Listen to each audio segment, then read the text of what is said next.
Welcome to Bold Conscious Connections. My name is Raju Panjwani and I'm a certified leadership coach. And I'm Trisha Ramos, a certified high performance coach. Together, we help business leaders redefine success on their terms to create more space and energy so that they live impactful lives. Everyone wants to be seen, heard, and understood. So, at a deeper level, we know that the collective consciousness is important to raise in this world, and leaders who are influencers can make that difference. We, in our coaching programs, teach people how to focus on the interconnectedness, heart centeredness, and growth from within. And this is what this podcast will be about. So stay tuned and subscribe to wherever you listen to podcasts. Talk to you very soon. In this episode, we bring you my good friend Jayesh Parekh. Jayesh is a serial entrepreneur who's had 9 startups. He's just become an author of a book that he published called What Shall We Do With All This Money? Inspiring Perspectives on Wealth. Jayesh is a co-founder of Sony Entertainment Television, a major TV network of Sony Pictures. He spent over 12 years at IBM in Texas, where he was part of the team that brought IBM back to India. He lives in Singapore today. He's a well-known impact investor. He's also a senior advisor to Jungle Ventures, a venture capital fund based in Singapore. In this episode, he really deep dives into what it takes to be a resilient and a risk-taking entrepreneur and what it takes to make success out of the failures of life and business. So without further ado, let's go to the episode. Jayesh Parekh, it's so wonderful to see you on camera here. You're in Singapore. Jayesh is a very old friend and an entrepreneur that I always admired. And he's a guy who combines spirituality and leadership. In summary, you've been an entrepreneur, serial investor. You've seeded and invested and have faith in so many companies and entrepreneurs you've nurtured, and including me. You've invested in one of my companies. It's delightful to have you here on our podcast. Thank you so much to both of you, Raju and Trisha. I'm incredibly honored to be on your program today and look forward to, I hope, what is a useful chat today. I have no doubt. And I also forgot to mention that you have also become an author of a book that you released not too long ago, which is called What Will We Do With All This Money? Is that correct? What shall we do with all this money? Inspiring perspectives on wealth. There you go. That will be so important to talk about. Sounds so good. Sounds very juicy. So the first question, Jayesh, is you've had, as I said, a pretty interesting career. You've had your ups and downs, like many of the listeners in our audience here. What does it mean when we say the word bold to you, and why is it important in your work today or anywhere in the past? I think the most important thing about being bold is to be a risk taker. So especially as an entrepreneur, even as a senior executive, I took risks, and I see people taking risks, and those who have a risk-taking ability should usually venture into the entrepreneurial journey. If you're not a risk taker, it's okay. Be wherever you are, do whatever you're doing. Every millennial doesn't have to become an entrepreneur. So bold is A, risk taking. B, it is an ambition. And an ambition which is bold to create or develop a useful product or service. A product which is useful to the masses or to a specific niche audience, but a product or service that is truly useful, rather than there are a lot of exchanges, trading type of applications. In my mind, they are needed and it's fine, but I look at disruption as one measure of boldness. Why do you think that is even more important today than it ever was? I think that one of the other things that is happening is that the world is just transforming. I mean, we've gone through this last couple of years, and we all recognize, right, what's going on around here. the normal is no longer normal. There's a new normal. Even the new normal doesn't seem to be sort of coming anytime soon. Everything is ups and downs and in different parts of the world. So people who were regularly traveling are not traveling. And yet, amongst all of this, I have friends who are taking risk and traveling. They are bold because they need to either deliver a product or service, uh, and therefore, either for that reason, or of course, there are folks who need to go visit their loved ones and they can't do without that, and so they take the risk. But I think it is extremely important because the world is changing out there. If you look at the food chain, for example, I'm just getting into a new venture fund, which is a good protein fund, which goes into alternative proteins. And I've been just fascinated for the last 4 or 5 months to see that when there are 10 billion people, our food system, is just completely not sustainable. And so it requires a degree of boldness today. If you look at the environment, if you look at the energy system, you look at the food system, there are just so many issues in the world today that we've been ignoring. And then suddenly the last 1 year, we've gotten a shock and everybody now suddenly recognizes and the consciousness is sort of suddenly upsurging. Mm. That's so practically and beautifully said. So why is it that so many people who may have desired that, because the opportunity seems to abound everywhere, right? All these, whether you look at the UN manifesto and all the different opportunities that exist, and the world certainly is significantly in a disequilibrium now, exacerbated by this whole uncertainty of how to live. What do you think holds people back from looking at these as opportunities and saying, okay, how do I help, whether I'm an employee or a corporate guy, or what does it take for them to recognize these, and what should they do as a practice for them to be aware? So two parts, right? So one are the millennials, and I'll come back to them. And then there's the rest of us. And the rest of us are already struggling with the issues that we are facing with the current pandemic. And so we're just barely able to manage our own issues, leave alone now switching gears and trying to find a new path, a new journey, a new career, a new social enterprise, etc. So I think it's fairly difficult. And then, of course, part of it is the insecurity of money. There was insecurity already in the ecosystem, but now there is a really marked degree of insecurity in the economics of the future, and therefore people want to sort of pause and saying, even people who have ideas are pausing and saying, okay, let me wait maybe another 3 months, 6 months. Is it idiotic for me to just launch into something right now, right here? However, the other folks are the younger folks, and I have huge optimism. So millennials almost on a daily, weekly basis are coming forward with mission and purpose. They all want mission and purpose. And so, there are people who are coming into the workforce who want to get into the social enterprise, either a startup or a larger organization. And there are people who are existing today working in very large MNCs or banks, or even in big social media companies who just don't agree with the philosophies.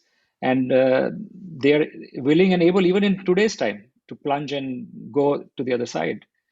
And so, really, we have a lot to learn from them. That's true, because hey, we're plunging in here, the two of us, and Congratulations, absolutely.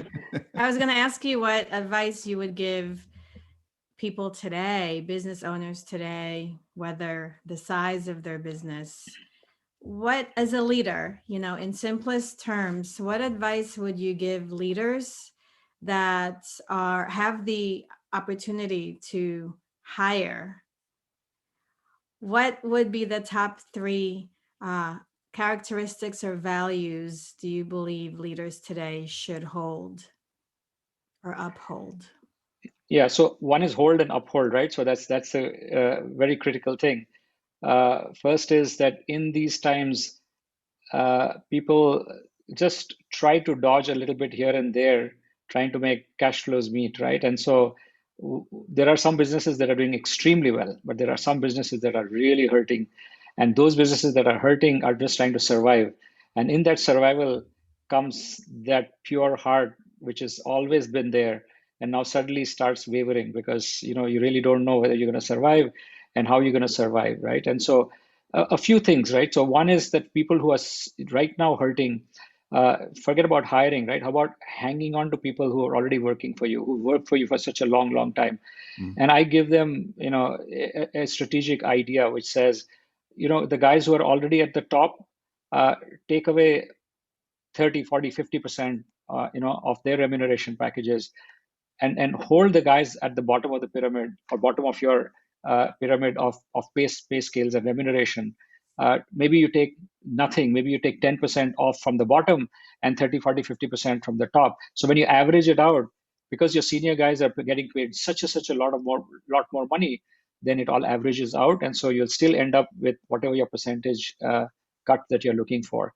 In terms of hiring new people, without a doubt, it's a huge cross section we are at right now. So on one side, there are millennials who are looking for mission, who are looking for purpose, and their attitude is, in the right place.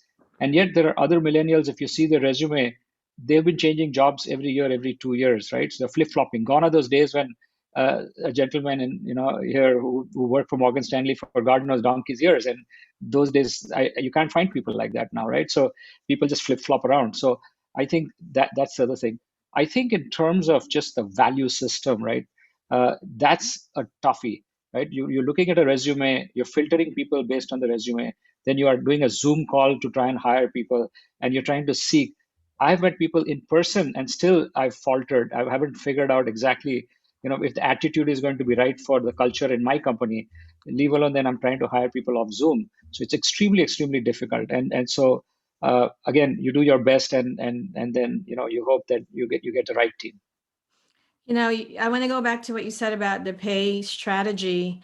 That's certainly one way to do it. That's a how to do it that way. Why is it important to look at that in your eyes? Why and why that strategy?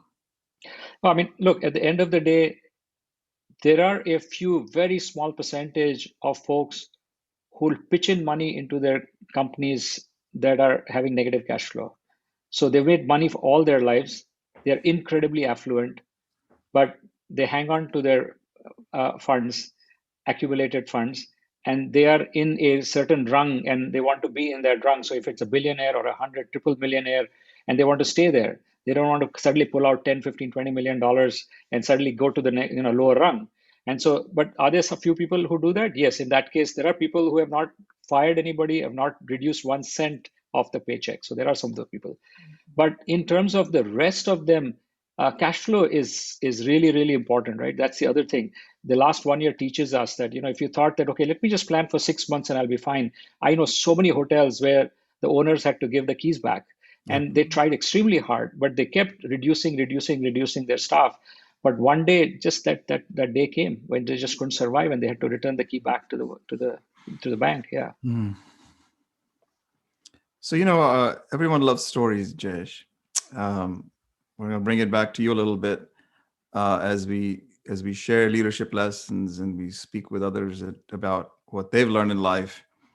I know there's probably many lessons that you and I've spoken about in the past, but can you highlight one or two that really you overcame, and there were a couple of nuggets that came out and that you still hold on to for anybody that seeks advice, or for yourself or your children?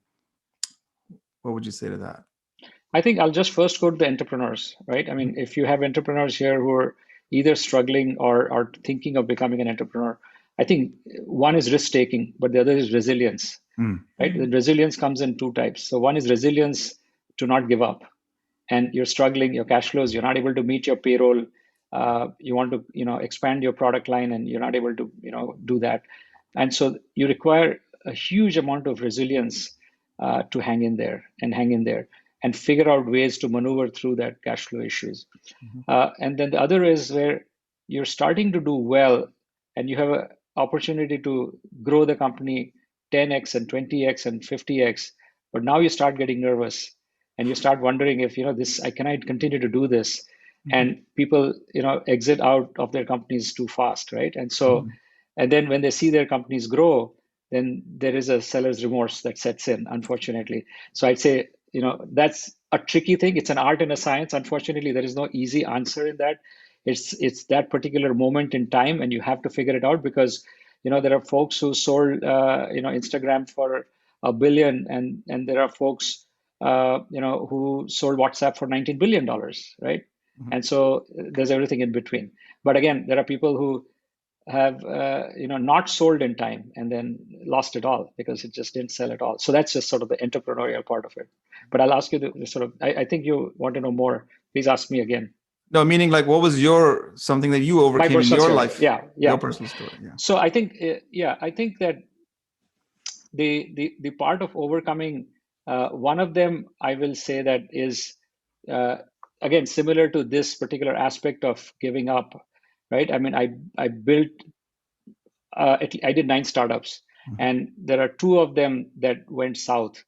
And as much as I tried to hang in there, uh, I was just not able to save those two companies. Now, while I could not save the companies, I had to overcome uh, that level of depression that you go through.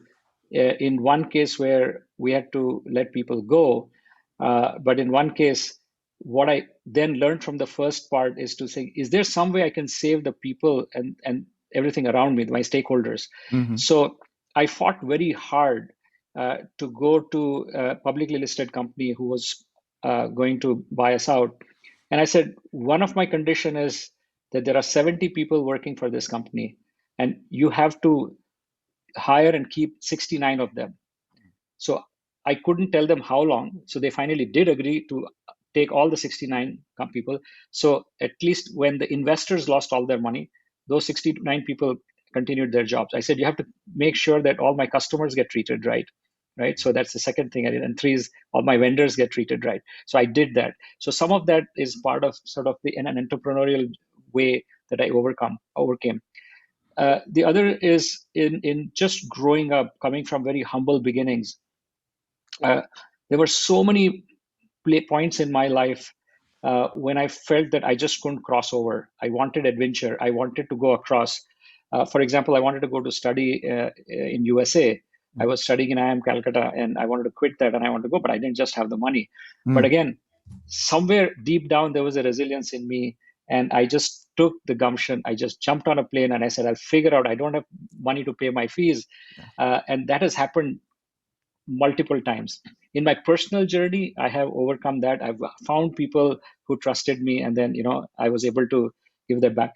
I think a lot of it is to do with interpersonal skills. How can I build trust in a person whom I don't know?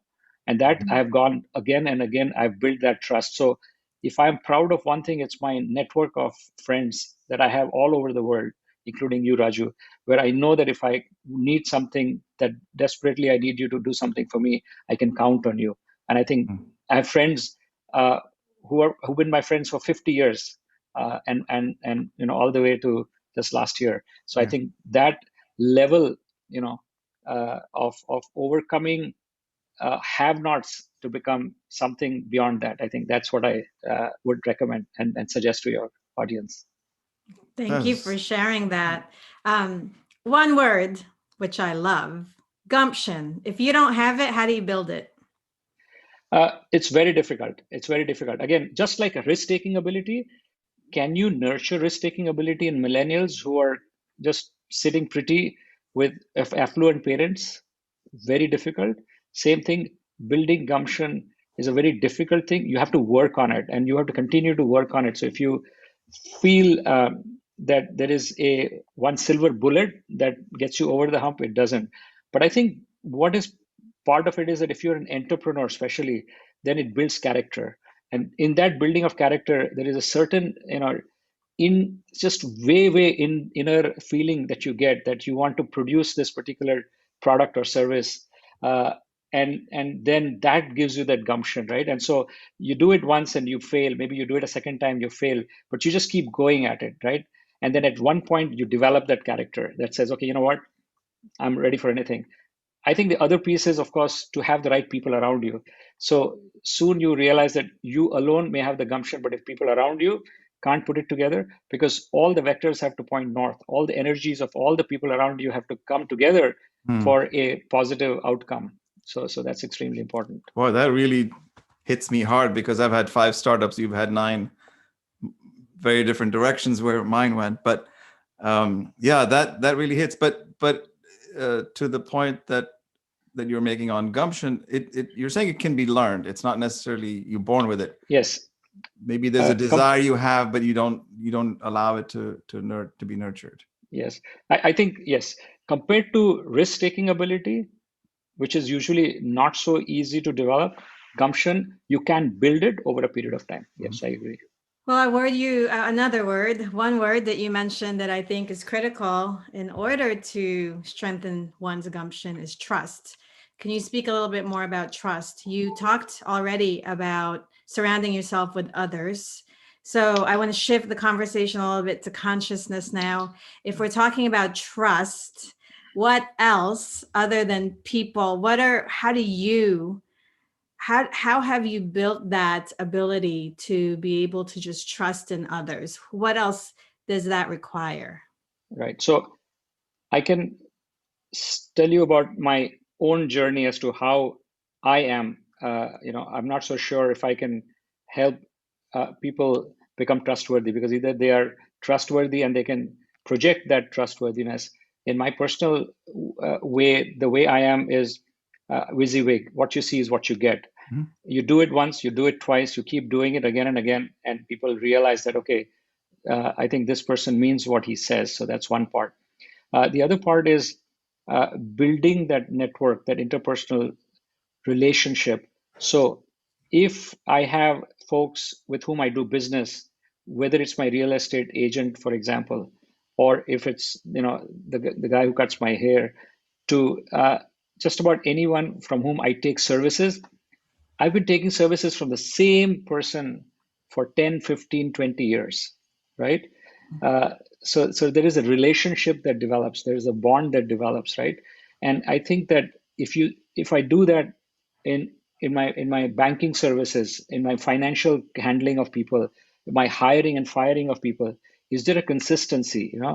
Am I using the same set of rules each time, or am I flip-flopping as I go through life? And I think people are quite smart, right? And especially the youngsters today, they can see through many of these things, and they are much, much simpler than the complexity that we used to live in. I find that life will be better going forward. But I'd say that trust also is your experience, right? And your experience, and also if anybody does a reference check, right, on me, I have time and time and time again gone to investors today to say, hey, would you like to consider investing in my fund? The first thing they say is, hey, if you are involved in this, if we can afford it, we'd love to be in it. Again, your minimum threshold may be above whatever I can afford. But I think there are emails that are floating around where people send me an email saying, hey, what the heck, these guys are saying some amazing things about you. And that truly is because of nothing else that I've done for them, but other than that, I've been just completely straightforward and honest, and done whatever I say I was going to do. And so I'm conscious about being trustworthy. How do you balance loyalty? Because I feel like while you didn't say the word, that's what you were speaking to. How do you balance loyalty with then innovation? By being honest. I think loyalty to me is being truthful, being honest, saying it nicely but politely. I'm being very mindful about it now. I used to be very straightforward and harsh about how I used to project these things before. But to me, it is more important that I'm honest about my feedback, whether a product or a service is going to work, whether one candidate is better than the other, in meetings. I'm more forthcoming to that, but now I'm being mindful also. The way I say it, I'm trying very hard. I'm not there yet. But my sense is that if I did not warn you when you're trying to do business with someone that you shouldn't be doing business with, just because I just don't want to either get involved or interfere or piss off the other guy, right? Unfortunately, that guy is going to find out and then saying, well, I'm going to, he's not going to like it. He or she is not going to like it. And my take is, no, I think that I will put my friendship and my trust on the line and make sure that I relay across to you uh, the insight, the deep insight that I have. Otherwise, what's the point? So if I'm a mentor to an entrepreneur, and if I don't get across all the tough love, as they say, if I don't get that across, then I'm doing a disservice in my personal view. So loyalty is fine, but it's misplaced if you don't come across and say things like whatever needs to be said. Have you ever felt that we all are programmed, as you know, Jayesh, to just think and do and think and do, but sometimes we don't really get our heart involved. At what point in your life did you feel your heart led you as opposed to your mind and the Yeah. intellect? So one of the things that I mentioned at the end, the last chapter of my book, is that I've discovered over time three levels of journey in my life. The first one is called wealth affluence, and each one of us works towards that wealth affluence, whatever wealth means to everyone. When I talk about what shall we do with all this money, it is not necessarily this money doesn't mean that it has to be billions or millions or whatever that amount of money is. So when I talk about wealth affluence, that amount of money that brings a certain amount of contentment in you. But it's the transition then to the next level, which is extremely important, which is time affluence. And it is at that point in time that when you start practicing time affluence, then many of these inner consciousness things sort of wake up. And then the next level after that is mind consciousness. So you go from wealth affluence to time affluence to mind affluence. And mind affluence is essentially saying that you're completely at peace, you're happy, you're calm, you're mindful, you're in a meditative state, which is, of course, extremely, extremely difficult. But my sense is that I think your heart comes at the transition between wealth and time, because that's when you really take the time. And, of course, there are many people who are practicing wealth affluence and start doing meditation and mindfulness coaching and things like that. I think it's the beginning of that journey. So for your in your personal story, where was that? Was there a turning point for you when you switched from Yes, one to the other? absolutely. Absolutely. I mean, I decided that I was going to switch my 80-20 to 20-80. So I spent 80% of my time making money and in commerce and economics, and 20% on service and spiritualism. And then I decided that I was going to flip that, and I was going to spend 80% in service and spiritualism and do things that I want to do, and 20% on economics. Now, it just so happens that I've been extremely, fortunate. And however, whatever we want to say about luck, it is there. Most people who have made it at some point in their life, they will give credit to luck. I mean, there are many people who just feel that they've done it, and that's fine. More power to them. But I feel luck has a huge, huge, play.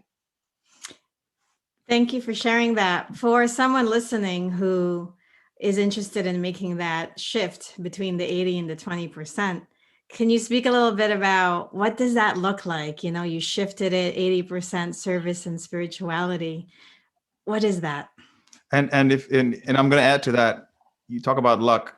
I think it needs more definition, because then people will say, well, it's about luck, and I'm just not interested in, because it's going to be luck. So you have two questions. Yes. Yeah. So let me take the luck one, just the continuity of the previous one, and then remind me, Trisha, and I'll come back to the second part. But I think, luck is a piece where if you have figured out the why first, why you're doing whatever you're doing, right, in your startup, for example, and then you go to, doing the right things about who are you guys and what is the team and what is this big picture goal of what you're trying to create and how are you going to execute it and manage the cash flow. If you don't do those things, right, luck is basically like saying that I'm going to look at the newspaper every day looking for the lottery number and I'm not getting my lottery. And then one day the lightning strikes to say, hey, can you please buy a lottery ticket? And this is that lottery ticket is the hard work, is the applying yourself, using the brain, building a good team, having the right thesis and executing that plan. Now, even if you do all of those things, two sets of teams, one which does that and one succeeds, and one which doesn't do it and doesn't succeed, I think is where the differentiator is. Now, luck is a lot of things. It's the right place, right time, right? But it's these days, It's that, there is a flow of cash. So the cash flow, then there is a user flow, and then there's the data flow. So in our times, it used to be just the P&L and the financial statement, and that's how we invested. Now Right. you don't have to always, because there are companies that have no cash flow, and still they're out there, and because they have user flow, massive numbers of users, and in some cases just data is flowing rapidly, and so huge amounts of data. And so I think the luck again is really very important to recognize that it's out there, it's an ether, it's not something that it's not fatalistic where you say, okay, well, I give up, and I'm never going to succeed because I'm not lucky. I think that's not true. You give luck a chance by working very hard. There you go. Looking for that. Great. Awesome. And your And so, question. Triksha, you were going to say, yes. It was what you were saying when you decided to flip the 80%, 20% equation. For someone listening that is interested in wanting to do that, what advice can you share about what that could look like in real time, in day-to-day time? Yeah. So first of all, I wouldn't recommend that people flip from 20/80 to 80/20 day one. It takes time. It takes a lot of practice because I've tried to retire a couple of times and it's not easy. So it's not for everyone. But again, that flipping has to come from a deep, conscious, deliberate a journey that you want to go through. You just plan. You say, hey, listen, I really, really want to shift my balance. My equilibrium is shifted way far out to the monetary and the wealth, and I want to bring that back. I want to be more conscious about myself. In a way, I have one life to live, and I want to maximize that one life. My time is limited. I want to maximize that. And what is it that I really, really get joy out of? And if my joy truly, truly is coming out of serving or by meditating or doing some travel, I would say experiential. For me, experiential spending is just so dramatically more fulfilling than materialistic spending. And so, if you really truly want that, and you really want to pursue that, then you've got to make a conscious decision one day. And one day, when you do make that decision, you can write that down, and then if you have a plan, you can write that down, put it in the top drawer, and every day you just pick it up and just keep looking at it till you don't need to look at it on a daily basis. You start looking at it on a weekly basis, one day on a monthly basis, and then one day you don't have to look at it. You're there, you're just following that path, you're going to go at it, and you're loving it, because trust me, once you go down that path, it just takes a little bit of nudge, and then once you're on your way, the momentum is so dramatic that nothing can stop your soul or heart or conscious mind, whatever it is that is guiding you. That speaks to one of the ideas we talk to our clients about, is that momentum builds clarity, more clarity. And that was a great way to speak into that. What are some of your practices to be more conscious? I think I transitioned from outcome measurement to journey. I think that was the biggest transition for me, because I worked for a multinational and got trained by IBM. And then subsequently I did, a joint venture with Sony Pictures. And so I just went living my whole life with outcome measurement. And that is sort of a calculator, right? That's at the top of your head all the time. Everything is economics and everything is calculating. And that also unfortunately goes into relationships, which is just very unfortunate, right? But I think once you decide that you want to transition out of it, today when I try to support a nonprofit, I use the East and West both, right? So Raju and I, we were on United Way journey, and there was a huge amount of outcome measurement in a Western style. Everything was about measurable impact. And sometimes, when now and as an individual, when I look back and what I'm doing now is I'm just enjoying the journey as well. So I support a eye hospital in Bihar, which is a low income state, Akhand Jyoti Eye Hospital.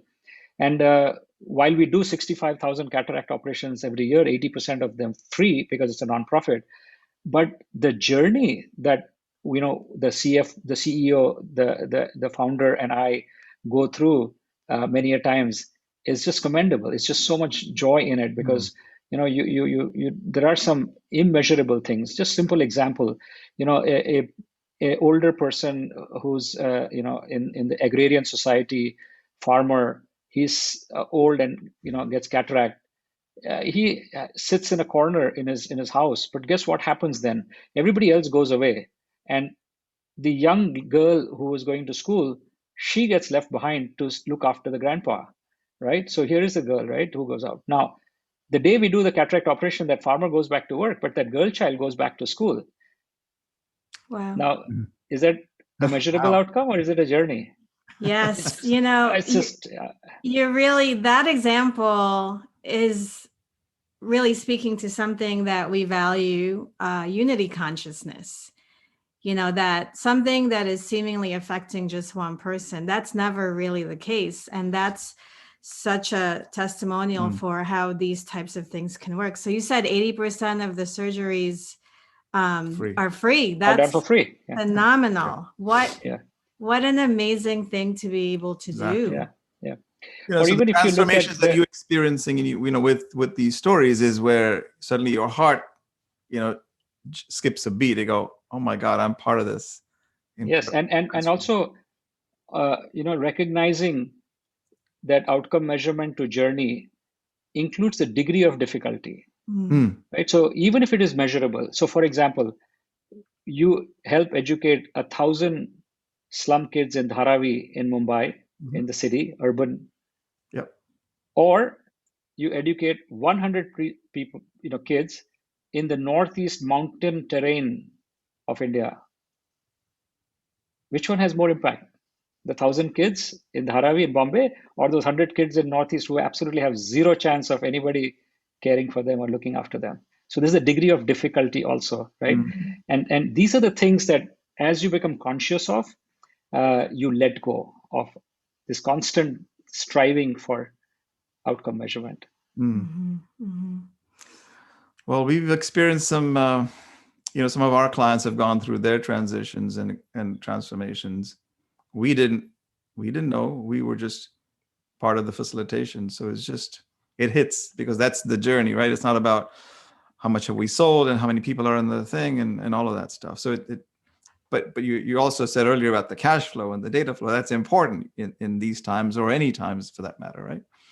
So it's an 80-20 that you're switching, and I think that's a real blessing. Absolutely. I think that somehow there are folks who have a DNA based on just their life experience during their career. They figure out economics, right? That there's a DNA for it. And so people talk about it as a business acumen in some cases. Some call it savvy. And then, I have 4 levels that I talk about in that. So one are these folks who are smart, right? So they're intellectually smart and they go to good universities. And so they're great.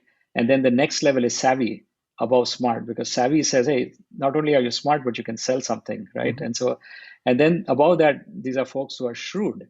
So, they're not going to, leave a penny on the table which belongs to them, but they're very shrewd. They'll cut a good deal. They won't lose, at least, if not, And then the last rung is cunning. So cunning says, I thought you were going to go with another S there. I wish, but cunning is the last piece, which is people who will just not let you make a penny, and they will just take it all away. So and then most of us can relate to being between those, right? So there are people between savvy and shrewd. There are people between. So I don't do business with smart, and I don't do business with cunning. Now, see, therein lies the equation. Why? Because the cunning, of course, I want nothing to do with them. But smart is not good enough. Because if you don't have the economic savvy or shrewdness, then economics doesn't work. So you're really wanting to do some good out there, but the scaling of it, the repeatability of it only comes from a little bit of economic savvy. And then it grows and grows and grows, including this gentleman who built the eye hospital in Bihar. Started from scratch. It's in the middle of nowhere. They didn't have electricity till recently. Even now they get 8 hours of electricity out of 24 hours, but they're doing all the 65,000 cataract operations.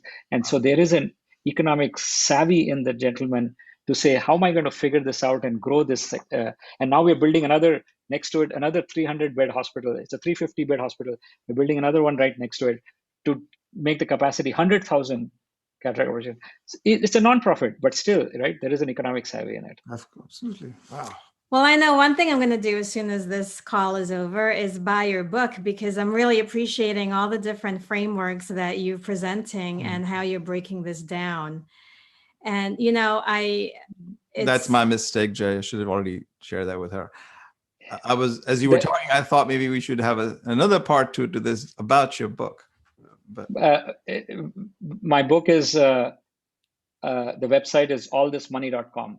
So if you go to allthismoney.com, you can see what the book is about and who are the folks who have interviewed. It's a compilation of interviews essentially, and uh, there is a link there to procure the book, or an ebook from Amazon. beautiful. Thank you. Allthismoney.com. yeah, Yep. the title is "What Shall We Do with All This Money?" Right, of the book. What shall we do with all this money? Correct. So, every time I certainly speak with you, Jayesh, I feel like I'm growing leaps and bounds and hearing new things. So we certainly, the wisdom comes from not taking anything for granted. So we really appreciate you. And I hope there's many more opportunities for us to talk with you in the future. I'm here. Raju, I'm always here for you. And please reach out, if there is, any other topics that you think might be useful for your audience. I'm more than happy to come back and have a Many chat come to again. mind, because in this co-creative process, learning never stops, right? It's always about the journey. And sometimes when we hear more of that, you just feel validated in that journey. Yeah. So in that context, what discoveries might you have had in this conversation, if any? Yeah. I think what I discovered in my 80/20 to 20/80 journey, as I was speaking to you, both of you, I realized that there is a piece of me which is a fusion. One of the reasons I jumped back into what may seem like an economics model is that it's an impact fund. So I discovered there's a fusion. So it doesn't have to be just for profit or just non-profit, right? So there is impact investing, which is in the middle of both of those. And so there are fusion. And so there are some ideas like that. So if your DNA is like mine, then you can't just go off there and just keep meditating and go into the non-profit world. So that was one of the things that just came to my mind, that wow, while I said I'm doing 80/20, but here I am back into the venture capital fund, but it's a good protein fund. And so there is an impact associated. That's the main reason we're doing it. We're trying to take the animal out of the food chain. That's what this is all about. Well, so maybe can you spend a minute about that? And is there a way that Of some of our course. clients can reach you if there are investors in this audience that are listening, perhaps? Absolutely. Where can they reach you, and tell us a little bit about what this venture Yeah. is? So I think the important thing is to recognize that this is an impact fund. So I think just briefly, animal agriculture is about a $2 trillion market, and alternative protein is about $20 billion, only 1% now. By 2030, it will expand to about $200 billion, based on most conservative estimates by many extremely well-known folks out there. By 2050, the alternative protein space is expected to take about 30 to 60% of the market, so which is about $1 trillion. So the opportunity in both economics and impact is just massive. And several factors contributed to the evolution of alternative proteins over the past decade, which included increased consumer interest in health, price, ethical considerations, such as where meat is sourced from, and animal welfare. So our current food ecosystem, as I mentioned, is just unsustainable. We will hit 10 billion population. We slaughter 70 billion animals, 1 trillion fish annually, right? And 14.5% of global warming comes from the food system. 75% of human disease, including the present pandemic, comes from animals. And 80% of antibiotics are pumped into animals. So the promise of alternative protein is to reduce greenhouse emission by 90% and reduce things like deforestation, ocean dead zones, species extinction. So, what is alternative proteins? I mean, most of the folks today know about, alternative proteins, but they're basically protein-rich ingredients sourced from plant-based fungi or tissue culture to replace conventional animal-based sources. Some well-known companies all of you guys know about is like Beyond Meat, Yep. which is publicly listed, and Impossible Food, Impossible Burger. which is valued at 5 billion and may go public soon. So my partner and I, we are setting up a $20 million impact venture capital fund out of Singapore. We will be investing in plant-based, cell-based, and recombinant, or what is called fermentation technologies, in products that include dairy, eggs, meat, seafood alternatives, and also alternatives to materials. So things like leather, wool, silk. And then we'll be investing in multi-stage and secondaries in companies, and geographically 90% will be North America and Asia. 10% will be places like Europe and Israel. Israel is leading also in many of these technologies. And so I mean, we're hoping to do a first close by the end of March. And we've got our venture capital fund manager license, and we're on our way. Happy to talk to anyone. In Singapore, based in Singapore? Yes, the fund is based in Singapore. And so all the investments will be made from Singapore, and all the distributions will come out of Singapore. And so, of course, anyone who's interested, please feel free to reach out to me. My email address is, so you can write to Jayesh at goodstartup.com. Jayesh, Jayesh at goodstartup.com. Yeah. Wow. Well, this has been more than a wealth of information and inspiration for our listeners. So much more that we can go into. So Raju already alluded to it earlier that we would love to have you back at some point. And in the meantime, can you tell us a little bit about your background? I know that our podcast listeners can't see this, but we also do post these videos on YouTube, and I'm so interested in the background behind you. Yes. So my background, like this background, not my journey background. Yeah, this is Darjeeling. This is Darjeeling. It's a tea plantation in Darjeeling. This is virtual background. So I'm traveling every day with different backgrounds. Today it's Darjeeling, and that famous tea comes from Darjeeling, as you know. So I'm traveling every day vicariously. That's beautiful. That's beautiful. Because something I was listening to yesterday, that this ability we have to be able to travel isn't really limited to just the actual physical travel, that we all have been gifted, the capacity to be able to do that in different dimensions in our minds. And in your case, you're showing us, as you are enjoying it too, that you're traveling daily, you're sitting in the same space physically, but you're allowing yourself to be immersed in, the different places in your mind and sharing that with us. It's beautiful. Thank you. Thank you so much for having me on your show today. I know it's late over there, so we appreciate this. We can go on and on, of course. But we'll look forward to seeing you again. Thank you. Take care. Take care, guys. Bye-bye. Namaste. Take care. Namaste. Bye. We hope you enjoyed today's episode, and if so, make sure to subscribe, download, and share it with your sphere of influence. We bring a variety of topics to you, and it's like a masterclass for those topics, and it's all free. So take a screenshot, share it on your social media, and add the hashtag #BoldConsciousConnections so that we can find you, see you, maybe say hello. And if you want to deep dive into some of the topics that we bring to you, find us at www.livemasterminds.com and get to know us. Take care.